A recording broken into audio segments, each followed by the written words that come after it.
আসসালামু আলাইকুম রহমতুল্লাহি ওবারাকাতু। প্রিয়দিনদার মুসলমান ভাই বোনেরা, সুপ্রদর্শক, পবিত্র শবে মেরাজ চলে আসলো। চলতেছে পবিত্র রজব মাস। আলহামদুলিল্লাহ, সুবর্ণ সুযোগ হাতছাড়া করবেন না। যে নারী পুরুষ পবিত্র শবে মেরাজের রাতে এই 5টি আমল করবে, সে কতই না ভাগ্যবান, ভাগ্যবতী নারী পুরুষ। তার কপাল খুলে যাবে, ভাগ্য খুলে যাবে ইনশাআল্লাহ। এই 5টি আমল এতই দামি আমল যে আপনি শবে মেরাজের রাতে এই 5টি আমল করে আল্লাহর কাছে রিজিক চাইলে মহান মালিক আল্লাহ তাআলা আপনার রিজিকের পথ প্রশস্ত করে দিবেন। সংসার থেকে অভাব অনটন দূর করে দিবেন ইনশাআল্লাহ। যদি ঋণ থাকে, ঋণ পরিশোধ করার দায়িত্ব আল্লাহ তাআলা নেবেন। ঋণ পরিশোধ করার তৌফিক আপনাকে দিবেন ইনশাআল্লাহ। পবিত্র শবে মেরাজের রাতে এই 5টি আমল করে আল্লাহর কাছে সলিহিন নেককার সন্তান চান। যদি সন্তান না থাকে, আপনার চোখের পানি ছেড়ে দিয়ে সলিহিন নেককার সন্তান চান, ইনশাআল্লাহ আল্লাহ তাআলা আপনাকে সলিহিন নেককার সন্তান দান করবেন। কারণ আল্লাহ তাআলা সন্তান দেওয়ার মালিক। আল্লাহ তাআলার কাছেই চাইতে হবে দৃঢ় বিশ্বাস রেখে। আপনি অসুস্থ হলে তাহলে আপনিও এই পবিত্র শবে মেরাজের রাতে 5টি আমল করে আল্লাহর কাছে সুস্থতা কামনা করুন, সুস্থতা চান। ইনশাআল্লাহ আজ্জা ওয়া জাল্লা হতে পারে এই শবে মেরাজের বরকতে, এই 5টি আমলের বরকতে কামলে ওয়ালা নবীজির উসিলায় আপনি সুস্থ হবেন। সুস্থ করবেন যে তিনি কে? আল্লাহ। আপনার রোগ ভালো হয়ে যাবে, শান্তিময় একটি জীবন আপনি পাবেন। সুবহানাল্লাহ। সুপ্রদর্শক, যারা খুব বিপদে আছেন, কষ্টে আছেন, আপনার সুবর্ণ সুযোগ হাতছাড়া করবেন না। এই 5টি আমল করে পবিত্র শবে মেরাজের রাতে আল্লাহর কাছে চোখের পানি ছেড়ে দিয়ে সাহায্য চান। ইনশাআল্লাহ যত বড় বিপদ হোক, বিপদ থেকে মহান দয়ালু প্রেমময় আল্লাহ আপনাকে মুক্তি দিবেন, আপনাকে উদ্ধার করবেন। সুবহানাল্লাহ। যাদের চাকরি নাই তারাও এই 5টি আমল করুন।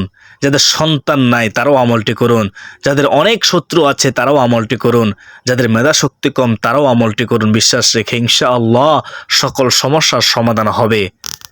প্রিয়দিনের মুসলমান ভাই বোনেরা, সর্বোপরি কথা হলো, আপনি যা চাইবেন এই 5টি আমল করে পবিত্র শবে মেরাজের রাতে মহান আল্লাহ তাআলা আপনাকে সমস্ত কিছু দান করবেন, আপনার সমস্ত চাওয়া পূর্ণ করবেন ইনশাআল্লাহ। তো প্রিয় দর্শক, আজকের ভিডিওটি অত্যন্ত গুরুত্বপূর্ণ ভিডিও, তাই অনুরোধ করব মনোযোগ সহকারে শেষ পর্যন্ত দেখতে থাকুন। শয়তান যত ওয়াসওয়াসা দিক।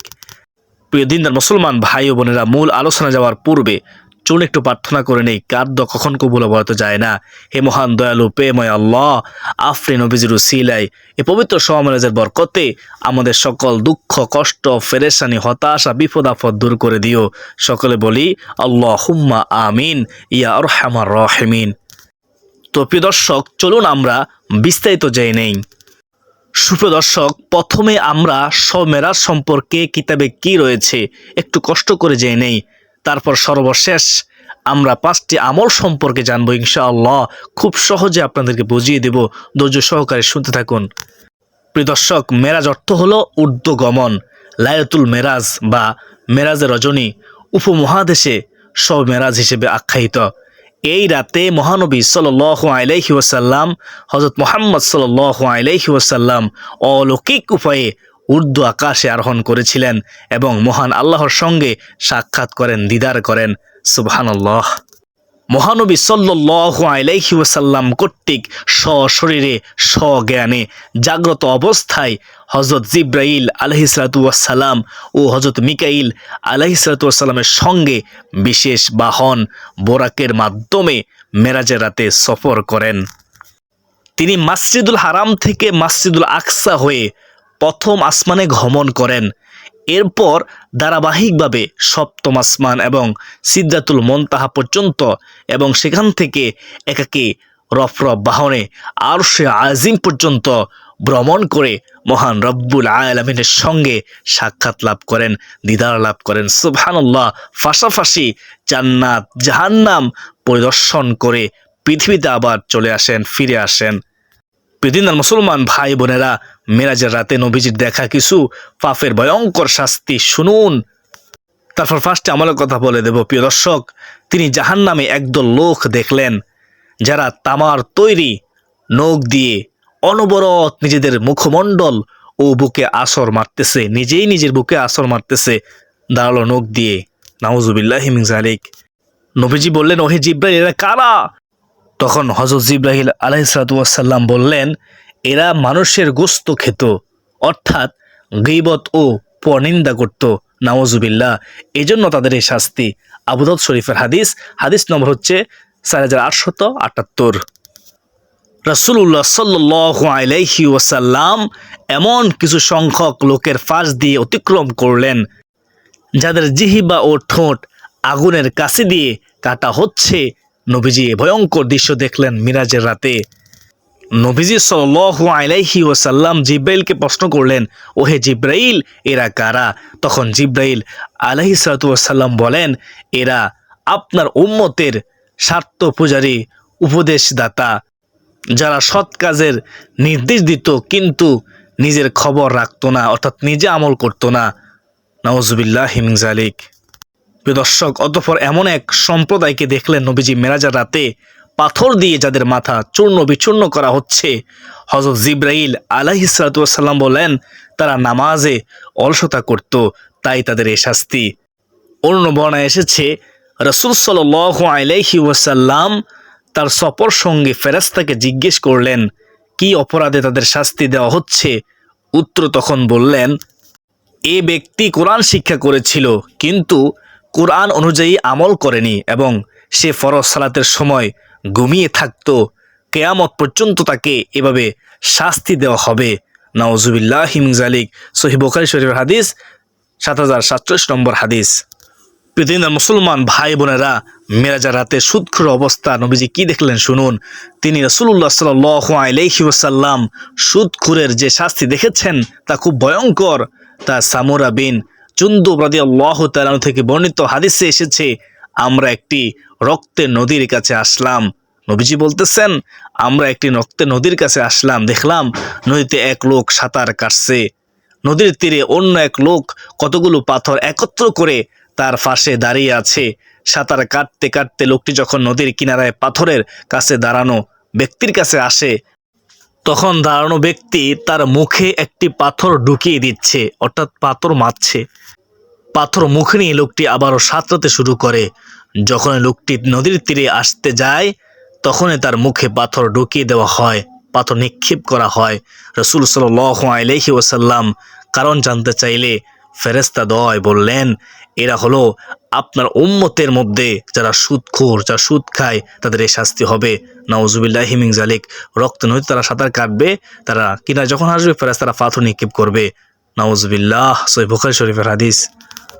অন্য বর্ণায় আছে, মেরাজের রাতে নবীজি এমন লোকদের দেখলেন যাদের ফিট ছিল এক একটি গৃহের মতো, ফ্যাটের ভেতরটা সাপে ভর্তি, যা বাইরে থেকে দৃষ্টিগোচর হচ্ছিল।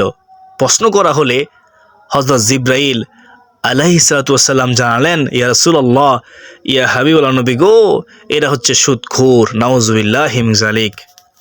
প্রিয় দর্শক, মেরাজের রাতে এতিমের সম্পদ আত্মসাৎকারীকে নবীজি কেমন দেখলেন শুনুন। কেমন শাস্তি তাদের হবে যারা এতিমের মাল আত্মসাৎ করে। তাদের ঠোঁটের আকৃতি ছিল উটের ঠোঁটের মতো, তারা পাথরের টুকরোর মতো আগুনের পুলকি মুখের মধ্যে পড়ছিল এবং সেগুলো পায়খানা রাস্তা দিয়ে বের হচ্ছিল। নাউজুবিল্লাহি মিন যালিক। কি ভয়ঙ্কর আযাব। প্রিয় দর্শক, মেরাজের রাতে ব্যভিচারী নারী ও পুরুষের শাস্তি কেমন নবীজি দেখলেন, এ প্রসঙ্গে বর্ণনা দিতে গিয়ে রাসূল সাল্লাল্লাহু আলাইহি ওয়াসাল্লাম ইরশাদ করেন, আমরা একটি তন্দুর চুলার কাছে আসলাম, যার উপরিভাগ ছিল সংকীর্ণ এবং ভিতরের অংশ ছিল প্রশস্ত। তার ভেতরে আমরা কান্নার আওয়াজ শুনতে পেলাম, দেখতে পেলাম তাতে রয়েছে কতগুলো উলঙ্গ নারী পুরুষ। তাদের নিচের দিক থেকে আগুনের শিখা প্রজ্বলিত করা হচ্ছে। অগ্নিশিখা প্রজ্বলিত হওয়ার সঙ্গে সঙ্গে তারা উচ্চ স্বরে চিৎকার করতেছে, ভয়ঙ্কর চিৎকার করতেছে তারা। রাসূল সাল্লাল্লাহু আলাইহি ওয়াসাল্লাম কারণ জানতে চাইলে ফেরেশতাদ্বয় বললেন, এরা হলো আপনার উম্মতের ব্যভিচারী নারী পুরুষ। নাউজুবিল্লাহ। ব্যভিচারী নারী পুরুষকে রাহমাতুল্লিল আলামিন নবীজি মেরাজের রাতে ব্যভিচারী নারী পুরুষকে দেখলেন এভাবে শাস্তি দিচ্ছে। নাউজুবিল্লাহ। বুখারী শরীফের হাদিস। অন্য বর্ণায় আছে, নবীজি সাল্লাল্লাহু আলাইহি ওয়াসাল্লাম মেরাজের রাতে একদল লোকের কাছে উপস্থিত হয়ে দেখলেন তাদের সামনে একটি পাত্রে গোশত রান্না করে রাখা হয়েছে। একটু দূরে অন্য এক পাত্রে রয়েছে পচা দুর্গন্ধযুক্ত কাঁচা গোশত। লোকদেরকে রান্না করে রাখা গোশত থেকে বিরত রেখে পচা ও দুর্গন্ধযুক্ত কাঁচা গোশত খেতে বাধ্য করা হচ্ছে। তারা চিৎকার করছে এবং একান্ত অনিচ্ছা সত্ত্বেও তা থেকে ভক্ষণ করছে। নবীজি সাল্লাল্লাহু আলাইহি ওয়াসাল্লাম জিবরাইল আলাইহিসসালামকে ফেরেশতাকে জিজ্ঞাসা করলেন, এরা কোন শ্রেণীর লোক আমাকে একটু বলো। তখন জিবরাইল আলাইহিসসালাম বললেন, ও নবী, ইয়া রাসূলুল্লাহ, ইয়া হাবিবুল্লাহ নবী গো, এরা আপনার উম্মতের ওই সমস্ত পুরুষ যারা নিজেদের ঘরে পবিত্র এবং হালাল স্ত্রী থাকা সত্ত্বেও অপবিত্র ও খারাপ মহিলাদের সঙ্গে রাতে যাপন করত। নাউজুবিল্লাহি মিন যালিক। প্রিয় দর্শক, মেরাজের রাতে মিথ্যুক ও গুজব রটানোর শাস্তি কেমন নবীজি দেখলেন শুনুন। মেরাজের রাতে নবীজির দেখা মৃত্যুকের শাস্তি বর্ণায় হযরত সামুরা বিন জুনদুব রাদিয়াল্লাহু তাআলা থেকে বর্ণিত রাসূলুল্লাহ সাল্লাল্লাহু আলাইহি ওয়াসাল্লামের দীর্ঘ হাদিসে বলা হয়েছে, অতঃপর আমরা এমন লোকের কাছে উপস্থিত হলাম যাকে চিৎ করে শায়িত রাখা হয়েছে। একজন লোক লোহার বর্শি হাতে নিয়ে তার মাথার পাশে দাঁড়িয়ে আছে। দাঁড়ানো ব্যক্তি শায়িত ব্যক্তির মুখের একদিকে লোহার অস্ত্র প্রবেশ করিয়ে পিছনের দিক দিয়ে গার পর্যন্ত ছিঁড়ে ফেলছে। প্রিয় দর্শক, নাকের ছিদ্র দিয়ে প্রবেশ করিয়ে অনুরূপ করা হচ্ছে এবং চোখের ভিতরে প্রবেশ করিয়ে অনুরূপ করা হচ্ছে। একদিকে চিরে শেষ করে অন্যদিকেও অনুরূপ করা হচ্ছে। দ্বিতীয় দিকে চিরে শেষ করার সঙ্গে সঙ্গে প্রথম দিক আগের মতো হয়ে যাচ্ছে, আবার প্রথম দিকে নতুন করে চেরা হচ্ছে। হাদিসের শেষাংশে এসেছে, রাসূল সাল্লাল্লাহু আলাইহি ওয়াসাল্লাম জিজ্ঞাসা করলেন, কি অপরাধের কারণে তাকে এভাবে শাস্তি দেওয়া হচ্ছে? জিবরাইল আলাইহিসসালাম বললেন, ইয়া রাসূলুল্লাহ, ইয়া হাবিবুল্লাহ নবী গো, এমন লোক যে সকালবেলা ঘর থেকে বের হয়ে মিথ্যা কথা বলতো এবং সে মিথ্যা চদিক ছড়িয়ে দিত। বুখারী শরীফের হাদিস। আল্লাহ তাআলা মুসলিম উম্মাহকে সব ধরনের গুনাহ থেকে বেঁচে থাকার তৌফিক দিন। আল্লাহর আদেশ ও তার রাসূল সাল্লাল্লাহু আলাইহি ওয়াসাল্লামের আদর্শ মতো জীবনযাপন করার তৌফিক দান করুন। সকলে বলি আল্লাহুম্মা আমিন। তো প্রিয় দর্শক, এতক্ষণ পর্যন্ত যারা শুনেছেন, আশা করি সকলে মিরাজ সম্পর্কে মোটামুটি বুঝতে পেরেছেন। আলহামদুলিল্লাহ। তো প্রিয় দর্শক, এখন শুনুন সে গুরুত্বপূর্ণ 5টি আমল সম্পর্কে। যে আমলের কথা আমি বলেছিলাম, সে গুরুত্বপূর্ণ 5টি আমল সম্পর্কে মনোযোগ সহকারে শুনুন। প্রিয় দিনী ভাই বোন, 1 নম্বর আমলটি হলো 2 রাকাত করে ওই পবিত্র শবে রাতে নফল নামাজ পড়া। কয় রাকাত করে? 2 রাকাত করে। সুপ্রদর্শক, 2 রাকাত করে আপনি যত রাকাত ইচ্ছে নফল নামাজ পড়তে পারেন। মনে রাখবেন, নির্দিষ্ট কোনো নামাজ নাই। আপনি ওই শবে রাতে যত রাকাত ইচ্ছে পড়তে পারবেন। ওই শবে রাতে নামাজ না পড়লে গুনাহ হবে এরকম ধারণা করা যাবে না। কোনো গুনাহ হবে না। মনে রাখবেন, এটা হচ্ছে নফল নামাজ, পড়লে সওয়াব আছে, না পড়লে কোনো গুনাহ নেই। আর মেরাজের রাতে নির্দিষ্ট কোনো নামাজও নেই। তবে ওই শবে রাতে নফল নামাজ পড়লে উত্তম হবে, কারণ ওই সময় যারা অত্যন্ত গুরুত্বপূর্ণ রাত, সম্মানিত রাত, ফজিলতপূর্ণ রাত। প্রিয় দর্শক, আপনি অন্যান্য সময় যে নিয়মে নফল নামাজ পড়েন, ঠিক সেই নিয়মে সহজেই নামাজ পড়ে নেবেন, কোনো কঠিন নয়। নিয়ত করবেন এইভাবে, আমি আল্লাহ তাআলাকে সন্তুষ্টি করার জন্য 2 রাকাত নফল নামাজ পড়ার নিয়ত করলাম। আল্লাহু আকবার। সহজ, তাই না? এভাবে নিয়ত করবেন। এভাবে নিয়ত করে আপনি নামাজটি আদায় করে নেবেন 2 রাকাত করে, যত রাকাত ইচ্ছে। আপনি সূরা ফাতিহা সূরা ইখলাস 3 বার পড়বেন, অথবা যে কোনো সূরা দিয়ে পড়তে পারেন। নির্দিষ্ট কোনো সূরা নেই, বুঝতে পেরেছেন? নির্দিষ্ট কোনো সূরা, নির্দিষ্ট কোনো নিয়ম নেই। আশা করি সকলে পবিত্র শবে রাতে এইভাবে নিয়ত করে 2 রাকাত নফল নামাজ করে আপনারা যত রাকাত ইচ্ছা আদায় করে নেবেন। তো প্রিয় দর্শক, আপনারা 1 নম্বর আমলটি জানলেন, 2 রাকাত করে নফল নামাজ পড়া। সুপ্রদিনী ভাই বোন, এখন শুনুন 2 নম্বর আমলটি। প্রতি 4 রাকাত নামাজ পড়ার পর 2 রাকাত করে 4 রাকাত নামাজ পড়ার পর 100 বার দুরূদ শরীফ পড়বেন সাল্লাল্লাহু আলাইহি ওয়াসাল্লাম।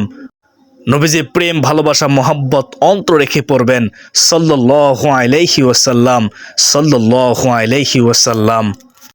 তো প্রিয় দর্শক, আশা করি সকলে বুঝতে পেরেছেন। 2 নম্বর আমলটি হলো প্রতি 2 রাকাত করে 4 রাকাত নামাজ পড়ার পর 100 বার দুরূদ শরীফ পড়া। এখন শুনুন 3 নম্বর আমল, প্রতি 4 রাকাত নামাজ নফল নামাজ পড়ার পর 2 রাকাত করে 4 রাকাত নফল নামাজ পড়ার পর 3 নম্বরে 100 বার আস্তাগফিরুল্লাহ পড়া। আস্তাগফিরুল্লাহ, আস্তাগফিরুল্লাহ, আস্তাগফিরুল্লাহ পড়া। তাড়াহুড়ো করবেন না, মনোযোগ সহকারে পড়ার চেষ্টা করবেন ইনশাআল্লাহ। তো প্রিয় দর্শক, এখন শুন 4 নম্বর আমল। 4 নম্বর আমলটি হচ্ছে সুবহানাল্লাহ 100 বার, আলহামদুলিল্লাহ 100 বার ও আল্লাহু আকবার 100 বার পড়বেন এবং লা ইলাহা ইল্লাল্লাহু মুহাম্মাদুর রাসূলুল্লাহ সাল্লাল্লাহু আলাইহি ওয়াসাল্লাম 100 বার পড়বেন। তো প্রিয় দর্শক, এখন শুনুন 5 নম্বর আমল, সেটি হলো এই ইসমে আজমটি একবার পড়বেন। ইসমে আজমটি পড়ে দোয়া করলে নবীজি কসম করে বলেছেন দোয়া কবুল হবে। তো বিশ্বাস থেকে ইসমে আজমটি একবার পড়ে নেবেন। মুখস্থ না পারলে দেখে দেখেও পড়তে পারবেন, কোনো সমস্যা নেই। আর যদি মুখস্থ পারেন তো ভালো, মুখস্থ পড়ে নেবেন। আল্লাহুম্মা ইন্নী আসআলুকা বিআন্নী আশহাদু আন্নাকা আনতাল্লাহু লা ইলাহা ইল্লা আনতাল আহাদুস সামাদুল্লাযী লাম ইয়ালিদ ওয়া লাম ইউলাদ ওয়া লাম ইয়াকুল লাহু কুফুয়ান আহাদ। স্ক্রিনশট দিয়ে আপনার কাছে রেখে দিন, দেখে দেখেও পড়তে পারবেন, কোনো সমস্যা নেই। আর মুখস্থ পড়তে পারলে তো ভালো, উত্তম হবে। তো প্রিয় দর্শক, আশা করি সকলে বুঝতে পেরেছেন 5টি আমল। আলহামদুলিল্লাহ। সুপ্রিয় দর্শক, সর্বশেষ 2 হাত চোখের পানি ছেড়ে দিয়ে আপনি মুনাত করবেন ইনশাআল্লাহ। মুনাত করবেন যদি বিশ্বাস রেখে, কিন রেখে, অবশ্যই আপনার দোয়া কবুল হবে। আদবের সাথে মুনাত করবেন, এদিক সেদিকে তাকাবেন না, হাতের মটকা ফুটাবেন না। অমনোযোগে মুনাত করলে মুনাত কখনোই কবুল হবে না। তো পবিত্র সমাজে রাতে বিশ্বাস রেখে 5টি আমল করার পর চোখের পানি ছেড়ে দিয়ে আল্লাহ তাআলার কাছে সাহায্য চাইবেন ইনশাআল্লাহ। যদি আপনি হাল খাদ্য খেয়ে থাকেন, হারাম থেকে বেঁচে থাকতে পারেন, অবশ্যই আপনার তোয়া মনে আশা পূর্ণ হবে, আপনার দুঃখ কষ্ট পেশা হতাশা দূর হবে, আপনার অভাব দূর হবে, আপনি যা চাইবেন তাই পাবেন ইনশাআল্লাহ। আল্লাহ তাআলা আপনাকে ফিরিয়ে দিবেন না, যদি চাওয়ার মতো চাইতে পারেন। প্রিয় দর্শক, আমি মনে করি যেহেতু আজকের ভিডিওটি অত্যন্ত গুরুত্বপূর্ণ ছিল, তাই ভিডিওটি শেয়ার করে দিবেন ইনশাআল্লাহ আজ্জা ওয়া জাল্লাহ, যেন সবাই শিখে পবিত্র সমাজে যাতে গুরুত্ব দিতে পারে এবং যে গুনাহের কথা বলেছিলাম সে গুনাহগুলো ছাড়তে পারে। আল্লাহ তাআলা আমাদেরকে তৌফিক দান করবে ইনশাআল্লাহ।